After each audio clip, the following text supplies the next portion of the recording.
আসসালামু আলাইকুম। Hi everyone, welcome back another video. আজকে আমরা আলোচনা করব আমাদের ব্রয়লার মুরগির পরিচর্যা এবং পালন পদ্ধতি সম্পর্কে।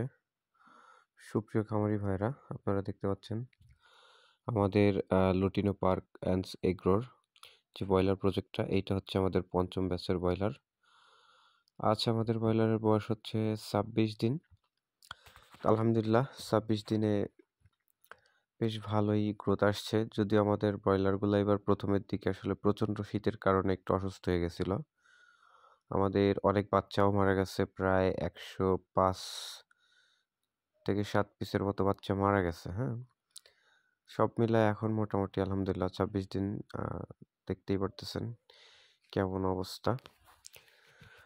তো এই সেক্টরে আসলে খুব ভালো একটা সেক্টর, সম্ভাবনা একটা সেক্টর ছিল। তবে হচ্ছে এই সেক্টরটাতে আপনার এই পরিমাণ সিন্ডিকেট, আমরা যারা খামারি, আপনারা যারা খামারিরা আছেন তারা বুঝতে পারতেছেন। এত পরিমাণ সিন্ডিকেট, বাচ্চা থেকে শুরু করে মেডিসিন পর্যন্ত সব জায়গায়, এমন কোনো জায়গা নাই এখানে সিন্ডিকেট নাই।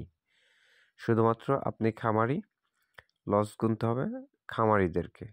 বাদবাকি ডিলার, কোম্পানি, যারা খুচরা দোকানে বিক্রি করে, তারা কেউ লস গুনবে না। প্রত্যেকেই তাদের ড্যামারেজের জায়গাটা ঠিক রাখবে। শুধু আমি খামারি, আমাদের কোনো ড্যামারেজের জায়গা নাই, কথা বলার জায়গা নাই। আমরা এক প্রকারের জিম্মি। আর এর জন্য অবশ্য দায়ী এক প্রকার আমরা নিজেরা খামারিরাই। এর মধ্যে আমাদের সচেতনতার অভাব আছে, অনেক নলেজের অভাব আছে।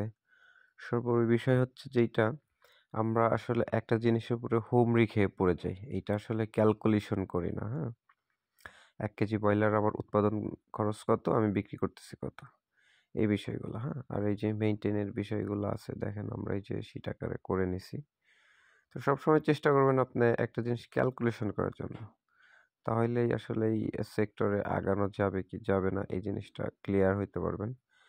আর আমি চাই যে আমার সব খামারি আমরা সবাই যদি এক হয়ে থাকি, তাহলে এই সেক্টরে আশা করি ভালো কিছু করা সম্ভব।